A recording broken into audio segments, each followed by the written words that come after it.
Sometimes the best player in the world walks in the house and tells you, hey, guess what? I'm the best player in the world. And that's what we just saw. It's next on POSTCAST.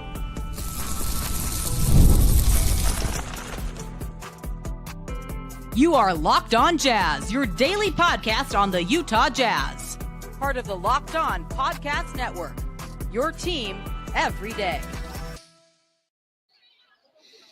Utah Jazz fall the Denver Nuggets 132-121. It was an awfully close game. The Jazz led by 1 at the end of 1, 2 at the half, and they were actually right in until the final 4 minutes of the third quarter when Nikola Jokic and Jamal Murray showed their championship moxie and were like, okay, we're going to dominate this game. They did that, went up by 9. Jazz then cut it to 2.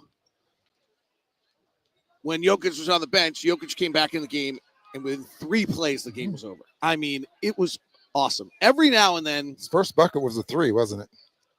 When he came back off and then his next play was a rebound outlet that leads. Yeah. Every now and then, you have to just kind of stop, pause, and realize you're watching greatness. I am so wowed by him. I could watch him every night. From a historical standpoint, if he wins the MVP this year, he'll won the MVP 4 out of 5 times. Like LeBron has done that. I think Bill Russell did that. Like, it has not been done. This is as good a 5-year stretch by any player in the history of the league. And we saw it on full display tonight with a 30-20-10 game. He had 30 points, 20 rebounds, 10 assists. He actually had more, but that has only been done before tonight 10 times since 1976. This is a player, David, that you can put on your schedule. I'm going to watch Jokic play. Yeah. It's not so much I'm going to watch the Jazz play against the Denver Nuggets. I'm going to watch Jokic play. I'm going to take my son, who has the potential of being a 6'10" guy that's going to play, to watch a guy like that and learn something. I want to share one of our commercial break conversations, because you and I had a really different perspective. I don't think we actually disagree on this. We just had a different perspective. So your comment to me was he does nothing fancy. It's simple. And I find it mind-blowing and fancy. So explain your thought, and then I'll explain mine, and then we can let people vote or something. I don't know. But this is not a big argument, frankly, but it's just an interesting perspective. Okay, you think about the fundamentals of basketball. They're simple. And that's where he's at. Okay. The only thing I think that you could really, where he really separates himself from some of the other guys that's had so many triple doubles at his size, is his ability to use his weight around the basket. He doesn't jump high, just keeps you off balance and just puts it right over the front part of the rim. I mean, just simple. Okay, let me go with what I thought was fancy. Grabs a rebound with his offhand, his left hand, and never brings the right hand into it. As a water polo player, literally caught a rebound and put it back off the glass and in. Okay. He drove the lane and wrapped a pass around. He threw 4 passes tonight that just were like when he tips it around the basket.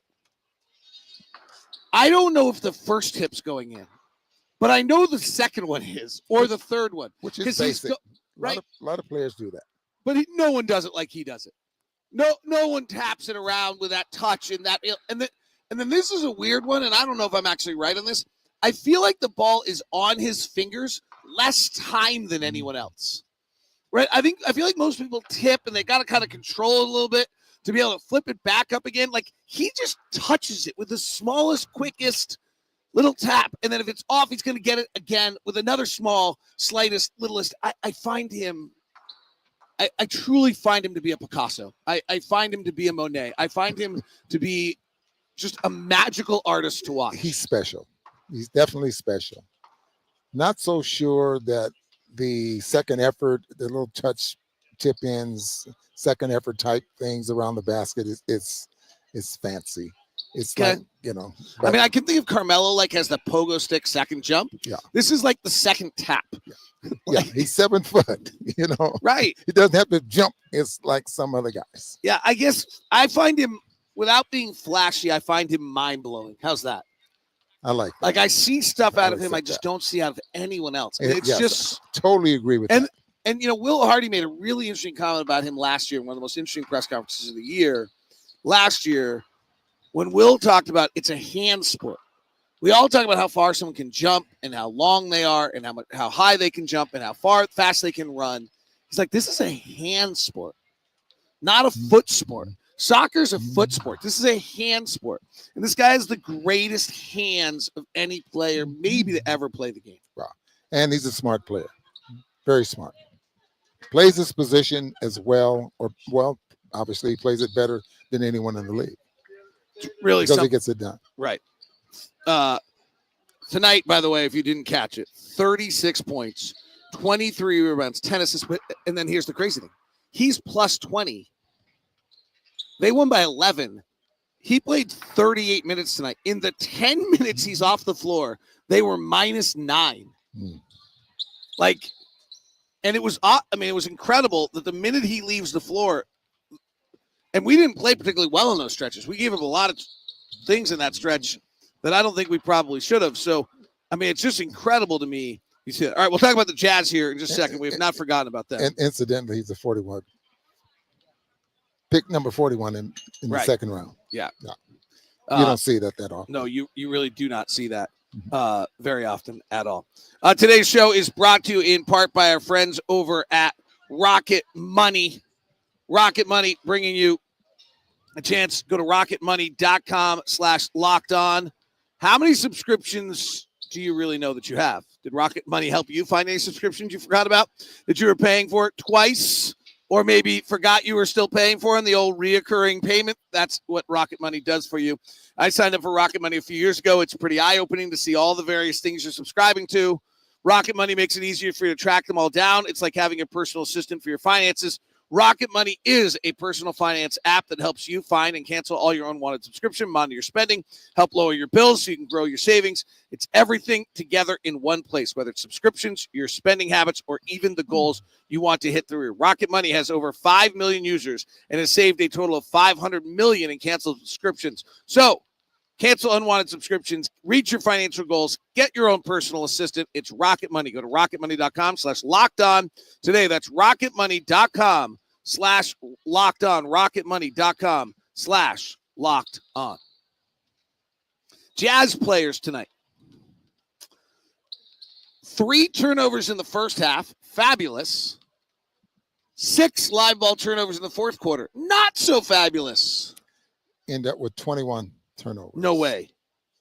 I'm sorry. 18 turnovers, but 21 points off the 18. Sorry, the only reason I said no way is because if we had committed 21 turnovers, it meant we had committed 18 in the second half. Yeah. We really just threw the ball to them like 5 different times in the second. Yes. It was crazy. Yeah. Just like Keontae threw an outlet pass that nobody was ready for. Yeah.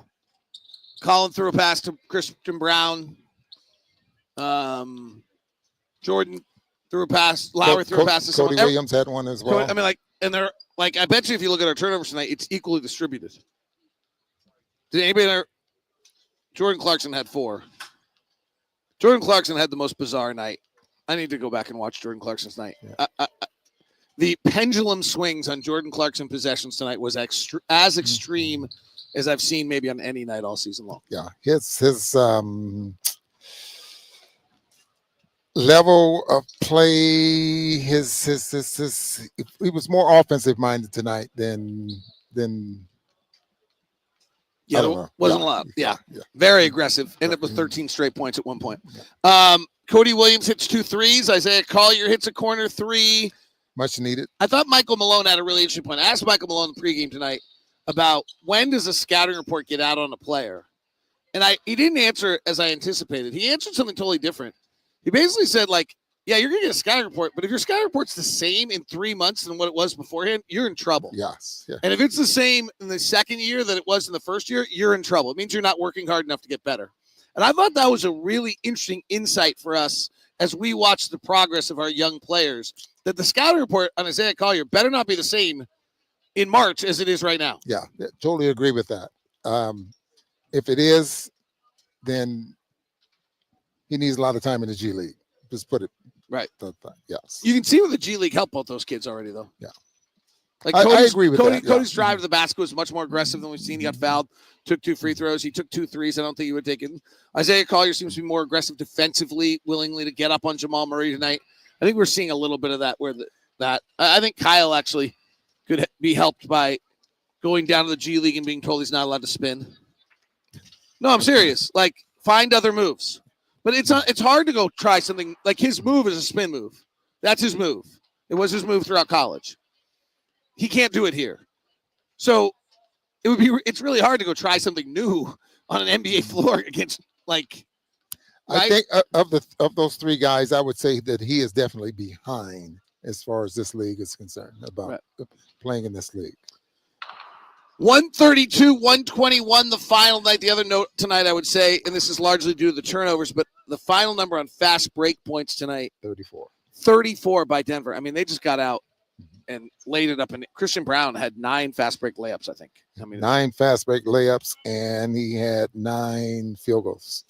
Yeah. Yeah. All right. Reliability pluses tonight. You know, the Jazz score 121 points, but I don't see a lot of them. I see Johnny. Juzang gets the start tonight. Yeah. 14 points, 4 rebounds. You like his rebounding. You've kind of commented that a few times. I did. He had 4 rebounds. 5 of 9 tonight. Yeah. I mean, if he wants to shoot 5 of 9, 40% from 3, he gets to play a lot. Yeah. Plus 13 for Johnny Juzang tonight. He's the only Jazz player other than Kyle Filipowski. Is that in the pluses? Sensible. Okay. All right. So we've got a plus for Johnny Juzang. Yeah. Mm-hmm. Is that it?